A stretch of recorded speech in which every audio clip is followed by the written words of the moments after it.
കഴിഞ്ഞ ദിവസങ്ങളിലൊക്കെ നമ്മൾ ചർച്ച ചെയ്ത ഒരു മണ്ഡലമാണ് ബേപ്പൂർ എന്ന് പറയുന്നത്. അപ്പോൾ ബേപ്പൂരിലെ സ്ഥാനാർത്ഥികൾ നമുക്ക് ഒരു സ്റ്റാർ മണ്ഡലമായിട്ട് തന്നെ കരുതേണ്ട മണ്ഡലമാണ്. UDFിൻ്റെ സ്ഥാനാർത്ഥിയായി PV അൻവർ രംഗത്ത് വരുമ്പോൾ സിറ്റിംഗ് MLA അല്ലെങ്കിൽ സിറ്റിംഗ് സീറ്റിൽ തന്നെ നമ്മുടെ മുഹമ്മദ് റിയാസ് ആണ് CPMൻ്റെ പ്രതിനിധിയാവുന്നത്. അപ്പോൾ ഇവർ തമ്മിലൊരു പോരാട്ടം, അവിടെ BJP സ്ഥാനാർത്ഥിയും ഉണ്ട്, എന്നാലും സ്റ്റാർ കാൻഡിഡേറ്റ്സുകൾ ആയതുകൊണ്ടാണ് ഇവരെ തമ്മിൽ പറഞ്ഞത്. അപ്പോൾ ബേപ്പൂരിൻ്റെ ചരിത്രം പലരും പറയുന്നു, ഇനി എന്തൊക്കെ പ്രശ്നങ്ങൾ നിങ്ങൾ പറഞ്ഞാലും എത്രയൊക്കെ അഴിമതിയെപ്പറ്റി നമ്മൾ സംസാരിച്ചു കഴിഞ്ഞാലും ബേപ്പൂർ CPMൻ്റെ കോട്ടയാണ്. CPM വിട്ടുവന്ന ആളാണെങ്കിലും ശരി, അവിടെ CPMൻ്റെ ആയിട്ടുള്ള പ്രതിനിധിയായിട്ടുള്ള റിയാസിന് മാത്രമേ അവിടെ ജയസാധ്യതയുള്ളൂ. അങ്ങനെ ഒരു വശം ബേപ്പൂരുണ്ടോ?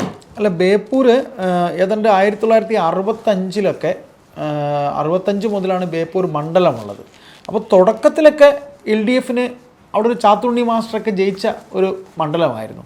പിന്നീട് ഇങ്ങോട്ട് പോകും തോറും കാലങ്ങൾ കഴിയുന്തോറും അത് LDFിൽ നിന്ന് കുറച്ച് 2 ടേം UDF പോയിരുന്നു.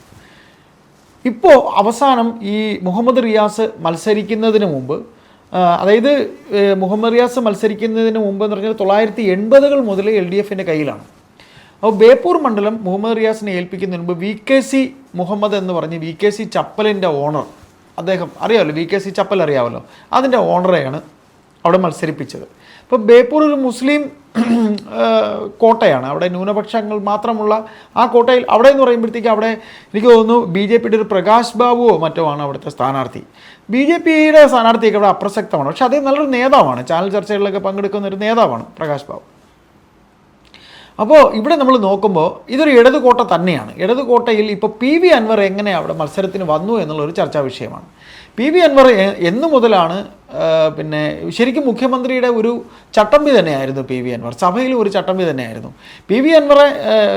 ഇപ്പോൾ കോൺഗ്രസ് കാണിക്കുന്ന ഒരു സ്ട്രാറ്റജിയുണ്ട്, അതായത് മറ്റു പാർട്ടിയിൽ നിന്ന്, പ്രത്യേകിച്ച് കമ്മ്യൂണിസ്റ്റ് പാർട്ടിയിൽ നിന്ന് അടർത്തിക്കൊണ്ടുവരുന്ന ഒരു രീതി. ആ അടർത്തിക്കൊണ്ടുവരുന്ന രീതി നേരെ തിരിച്ച് കാണിച്ച ഒരു രീതിയാണ് അൻവറിനോട് ഇവർ കാണിച്ചത്. നിലമ്പൂർ എങ്ങനെയാണ് അൻവർ മത്സരിച്ച് അൻവർ ജയിച്ചു എന്നുള്ളൊരു ചരിത്രം നോക്കുമ്പോൾ അൻവർ ഫൈറ്റ് ചെയ്താണ് ജയിച്ചിട്ടുള്ളത്. നിലമ്പൂർ എന്ന് പറയുന്ന അങ്ങനെ അങ്ങൊരു ഇടത് ആഭിമുഖ്യമുള്ളൊരു സ്ഥലമൊന്നുമല്ല. എന്നിട്ടും അൻവറിനെ നിർത്തി അൻവർ ജയിച്ചു, വോട്ട് നേടി എന്നൊക്കെയുള്ള ആര്യാടൻ മുഹമ്മദ് എന്ന് പറയുന്നൊരു വലിയ നേതാവ് കോൺഗ്രസിൻ്റെ, അദ്ദേഹമാണ് അവിടെ ജയിച്ചിട്ടുള്ളത്. അപ്പോൾ അതൊരു ചരിത്രമാണ്. എന്നിട്ട് ഈ പറയുന്ന പിണറായി വിജയൻ ശശി എന്ന് പറയുന്ന പൊളിറ്റിക്കൽ സെക്രട്ടറിയെ അദ്ദേഹത്തിൻ്റെ കൂടെ സെക്രട്ടേറിയറ്റിൽ കൊണ്ടുചെന്ന് അവരോധിക്കുന്നതോടുകൂടിയാണ്, അതായത് ഒരു ഒരു ഒരു ഒരു ഒരു ടീമായിരുന്നു Pinarayi Vijayan, PV Anvar, MR Ajith Kumar, police officer MR Ajith Kumar. പല രഹസ്യങ്ങളും പിണറായി എന്ന് പറയുന്ന മുഖ്യമന്ത്രിയുടെ പല രഹസ്യങ്ങളും താൻ അച്ഛനെ പോലെയാണ് കാണുന്നതെന്നൊക്കെ പറഞ്ഞിട്ടുണ്ടായിരുന്നു അൻവർ. പല രഹസ്യങ്ങളും അൻവറിനറിയാം, അൻവറിൻ്റെ പല രഹസ്യങ്ങളും മുഖ്യമന്ത്രിക്കറിയാം, MR അജിത് കുമാറിനറിയാം. ആ ത്രയം പൊളിയുന്നത് P ശശിയെ മുഖ്യമന്ത്രിയുടെ ഓഫീസിലേക്ക് പൊളിറ്റിക്കൽ സെക്രട്ടറിയായി കൊണ്ടുവരുന്നതാണ്. അവിടെ മുതലാണ് തെറ്റുന്നു. പിന്നെ ഈ മിത്രങ്ങൾ ശത്രുക്കളാകുമ്പോൾ പിന്നെ അങ്ങോട്ടും ഇങ്ങോട്ടും പറയാനുള്ളതൊക്കെ വിളിച്ചു പറയുകയും, അന്ന് ആ ഒരു ഓളം ഓർമ്മയുണ്ടല്ലോ, PV അൻവർ അദ്ദേഹത്തിൽ നിന്ന് പിരിഞ്ഞ ശേഷം അദ്ദേഹം ഇങ്ങനെ സംസ്ഥാനത്തുടനീളം അദ്ദേഹത്തിൻ്റെ ആൾക്കാരെ കൊണ്ട് മുഖ്യമന്ത്രിക്കെതിരെ പറഞ്ഞ കുറേ കാര്യങ്ങളുണ്ട്. പക്ഷേ മുഖ്യമന്ത്രി അദ്ദേഹത്തിന് 1-2 തവണ കാണാനൊക്കെ ശ്രമിച്ചു. എന്തിന് ചുരുക്കത്തിൽ PV അൻവറിൻ്റെ അംഗത്വം വരെ അദ്ദേഹം മത്സരിച്ചിരുന്ന നിലമ്പൂരിൽ നിന്ന് അദ്ദേഹത്തിന് MLA പദവി രാജിവെക്കേണ്ടി വന്ന് അവിടെ അദ്ദേഹം വീണ്ടും തൃണമൂൽ കോൺഗ്രസിൻ്റെ സ്ഥാനാർത്ഥിയായി മത്സരിച്ചു. അദ്ദേഹത്തിന് കിട്ടിയ ഒരു ഏതാണ്ട് 20,000-ലധികം വോട്ട്, 19,000 വോട്ടങ്ങൾ അദ്ദേഹത്തിന് കിട്ടിയിരുന്നു. ആ വോട്ടുണ്ടായിരുന്നെങ്കിൽ അവിടെ ജയിച്ച ആര്യാടൻ ഷൗക്കത്തിൻ്റെ ഭൂരിപക്ഷം പിന്നെയും കൂടിയേനെ. അപ്പോൾ ഇതൊരു ചരിത്രം. ഇത് കഴിഞ്ഞിട്ട് അദ്ദേഹം അന്നേ തന്നെ പറഞ്ഞു, ഞാൻ UDFിൽ ബേപ്പൂരിൽ ഞാൻ മത്സരിച്ചോളാം. അപ്പോൾ അദ്ദേഹത്തിന് ഇപ്പോൾ ഒരു അസോസിയേറ്റാണ് കൂടെ നിർത്തിയിട്ടുള്ളത്, അസോസിയേറ്റ്. ഇത് ശരിക്കും പറഞ്ഞാൽ അദ്ദേഹം ഫൈറ്റ് ചെയ്യുവാണ്, ജയിക്കില്ലെന്നും പറയാൻ കഴിയില്ല. ഇതൊരു ഇടതുകോട്ടയാണ്. ഇടതുകോട്ട ആയതുകൊണ്ട് തന്നെ അൻവർ മത്സരിക്കുമ്പോൾ അതിനകത്തുള്ള വിഷയം എന്ന് വെച്ചാൽ VKC മുഹമ്മദിന് 14,000 വോട്ടിൻ്റെ ലീഡാണ് ഈ കഴിഞ്ഞ പ്രാവശ്യം ഭൂരിപക്ഷം കിട്ടിയത്. ആ ഭൂരിപക്ഷം പിന്നെ നമ്മുടെ റിയാസ് വന്നു കഴിയുമ്പോൾ റിയാസ് അത് ഭൂരിപക്ഷം വർദ്ധിപ്പിക്കുന്നുണ്ട്. ഇപ്പോൾ മന്ത്രി എന്ന പേരിൽ അദ്ദേഹം വീണ്ടും ഇറങ്ങുമ്പോൾ അദ്ദേഹം ഇപ്പോൾ ജയിച്ചിരിക്കുന്നത് 14,000 വോട്ടിന് VKC ജയിച്ചിരുന്ന അതിനേക്കാളും ലീഡ് വർദ്ധിപ്പിച്ച് തന്നെയാണ് ഇറങ്ങുന്നത്. പക്ഷെ മന്ത്രി സ്ഥാനത്തിരുന്നു കൊണ്ട് അദ്ദേഹം ഇറങ്ങുമ്പോൾ ആൻറ്റി ഇൻകംബൻസി ഫാക്ടർ അദ്ദേഹത്തിനെ വളരെയധികം ബാധിക്കും. ആൻറ്റി ഇൻകംബൻസി ഫാക്ടർ എന്ന് പറയുമ്പോൾ മുഖ്യമന്ത്രിയുടെ മരുമകൻ എന്ന രീതിയിൽ അദ്ദേഹത്തിന് കിട്ടുന്ന പ്രാധാന്യം ആ പ്രാധാന്യം ചർച്ചാ വിഷയമാണ്. അതുകൊണ്ടാണ് മരുമകനിസം എന്ന് പറഞ്ഞുകൊണ്ടൊരു വാക്കുമായിട്ടാണ് അൻവർ ഇറങ്ങുന്നത്. അൻവറിന്റെ ട്രെൻഡ്, ബേപ്പൂരിന്റെ ട്രെൻഡായി മാറ്റുന്നത് മരുമകനിസമാണ്. അതേപോലെ മരുമകനിസം, റിയൽ സ്റ്റാർ ഉൾപ്പെടുന്ന പദങ്ങളാണ് അൻവർ വിളിക്കുന്നത്. അൻവറിന്റെ ആ ഒരു വിളിയിൽ സൈബർ ഇടങ്ങളിൽ വളരെയധികം ശുഭിതരായ ഒരുപാട് ആളുകളെ നമുക്ക് കാണാൻ സാധിക്കുന്നുണ്ട്. ഈ ഒരു വിഷയം നമ്മൾ ഇതിന് മുൻപ് സംസാരിച്ചപ്പോഴും പറഞ്ഞൊരു ഫാക്ടറാണ്. ഇത്രയധികം രോക്ഷം കൊള്ളാനായിട്ട് എന്തായിരിക്കാം അൻവറിൽ അവർ കാണുന്ന, അൻവർ എന്ന എതിരാളിയിൽ അവർ കാണുന്നൊരു രീതി, ആ ഒരു ഭയം ഉടലെടുത്തുകൊണ്ട് അല്ലെങ്കിൽ ഉടലെടുക്കാൻ വേണ്ടിയിട്ടുള്ള ഒരു കാര്യം എന്ന് പറയുന്നത്. പിന്നെ റിയാസിനെ പറ്റി ആലോചിക്കുകയാണെങ്കിൽ മുഹമ്മദ് റിയാസ് അങ്ങനെ ശക്തനായ ഒരു നേതാവൊന്നുമല്ല. കാരണം അത്തരത്തിലുള്ള ഒരു ഒറ്റയാനോ അല്ലെങ്കിൽ അയാൾക്കെതിരെ നിന്ന് കഴിഞ്ഞാൽ ആരും ജയിക്കില്ല, അങ്ങനത്തെ സാഹചര്യങ്ങളൊന്നും ഇല്ല. പവർഫുൾ ലീഡർ ഒന്നുമല്ല. അല്ല, ആ ഒരു തലങ്ങളിൽ നമുക്ക് പറയാൻ പറ്റില്ല. പിന്നീട് ഒരു പ്രധാന വകുപ്പ് ഇദ്ദേഹത്തിന്റെ കൈകളിലേക്ക് കൊണ്ട് എത്തിച്ചു കൊടുക്കുന്നുണ്ട്. രണ്ട് വകുപ്പുകളുണ്ട്, പൊതുമരാമത്തും ഉണ്ട്, ടൂറിസം ഉണ്ട്. അപ്പൊ ഈ വകുപ്പുകളൊക്കെ ഇദ്ദേഹത്തിന്റെ കൈകളിലേക്ക് എത്തിച്ചു കൊടുക്കുന്ന രീതിയാണ്.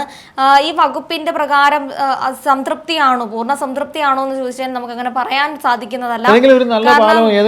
അതിന്റെയൊക്കെ ഈ ശോചനാവസ്ഥയിലായ പല പാലങ്ങളെയും പെയിന്റ് അടിച്ച് പുതുക്കി ഉദ്ഘാടനം ചെയ്ത് റീൽസുകൾ ഉണ്ടാക്കുകയും 10 ലക്ഷവും, അത് അൻവർ ആരോപിച്ചതുപോലെ കണക്കുകൾ എടുത്ത് നോക്കുകയാണെങ്കിൽ കോടികളാണ് ഖജനാവിൽ നിന്ന് റിയാസിന് വേണ്ടി മാത്രം ചിലവാക്കിയിട്ടുള്ളത്.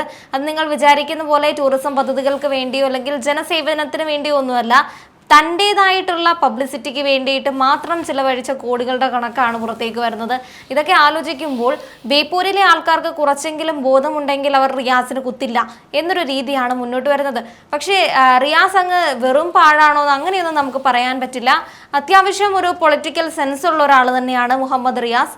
ആ ഒരു സെൻസിന്റെ അടിസ്ഥാനത്തിൽ പിന്നെ ഈ പറയുന്ന കോട്ട എന്ന് വിളിക്കപ്പെടുന്നത് കൊണ്ട് തന്നെ ബേപ്പൂരിന്റെ തനതായ വോട്ടുകളുണ്ട്.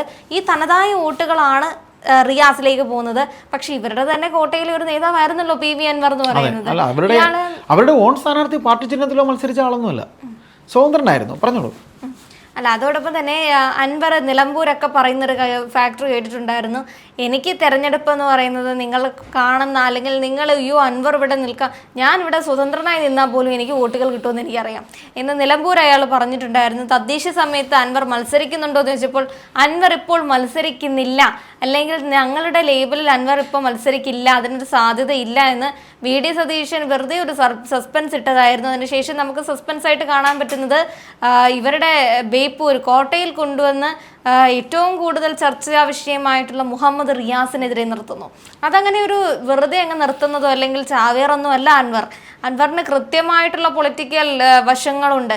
ഇയാൾക്ക് വരാൻ പോകുന്ന വോട്ടുകൾ, ന്യൂനപക്ഷ വോട്ടുകൾ ഇയാൾക്ക് വരുന്നുണ്ട്, പാർട്ടി ഇടങ്ങളിൽ നിന്നുള്ള വോട്ടുകൾ ഇയാൾക്ക് വരുന്നുണ്ട്.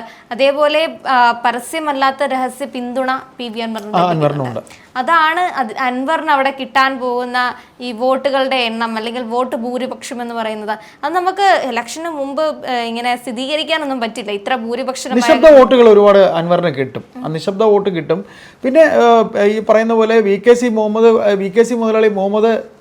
മുഹമ്മദിന് കിട്ടിയ വോട്ടിനേക്കാൾ ലീഡ് പറയുന്ന രീതിയിൽ റിയാസിന് കിട്ടിയിട്ടുണ്ടാവാം, അവിടെ അവരുടെ കോട്ടയാകാം. പക്ഷേ അദ്ദേഹത്തിൻ്റെ ഭൂരിപക്ഷം കുറയ്ക്കുന്നത് ഒരു കഴിവാണേ. അദ്ദേഹത്തിന് കിട്ടുന്ന ഭൂരിപക്ഷം CPM കോട്ടയായിരിക്കാം, പക്ഷേ ആ ഭൂരിപക്ഷം കുറയ്ക്കുന്നതും അത് കുറച്ച് എത്ര വോട്ടിന് റിയാസ് ജയിച്ചു എന്ന് നോക്കുമ്പോൾ അത്രയുമെങ്കിലും കുറച്ചല്ലോ. പക്ഷേ ജയിക്കുമോ എന്നൊക്കെ ചോദിച്ചു കഴിഞ്ഞാൽ നല്ല തീ പാറുന്ന മത്സരമുണ്ട്. കാര്യം BJPക്ക് വോട്ട് അവിടെയുണ്ട്, BJPയുടെ വോട്ടുമുണ്ട്. അപ്പോൾ നിശബ്ദ വോട്ടുകൾ വിധി നിർണ്ണയിക്കും ബേപ്പൂർ ആര് ജയിക്കണമെന്ന്. അങ്ങനെ ഒരു ഈസി വാക്ക് ഓവർ മുഹമ്മദ് റിയാസിന് ഉണ്ടാകുമെന്ന് കരുതേണ്ട. മരുമകനിസം ആ വേർഡ് ഒരു ടാഗ് ലൈൻ ആക്കിക്കൊണ്ടാണ് അൻവർ ഇറങ്ങുന്നത്. അൻവറിനോട് എപ്പോഴും അവിടെ ഒരു കൂട്ടമുണ്ട്. അൻവർ എന്തു പറയുന്നു എന്നറിയാൻ തീർച്ചയായും നമുക്ക് കാത്തിരിക്കാം. ഇനിയും നമുക്ക് ഈ വിഷയത്തെക്കുറിച്ച് നമുക്ക് ചർച്ച ചെയ്യേണ്ടി വരും. കാര്യം ചിലപ്പോൾ ഡെവലപ്മെൻറ്റ്സ് വേറെയൊക്കെ ഉണ്ടാവും. അൻവറാണ് മത്സരിക്കുന്നത്. അപ്പോൾ അൻവറിൻ്റെ ചില തീപ്പൊരി വാക്കുകൾ ആൾക്കൂട്ടം ഉണ്ടായതോ അതിനെക്കുറിച്ചുള്ള വാദപ്രതിവാദങ്ങളോ ഇനിയും ഉണ്ടാകാൻ സാധ്യതയുണ്ട്.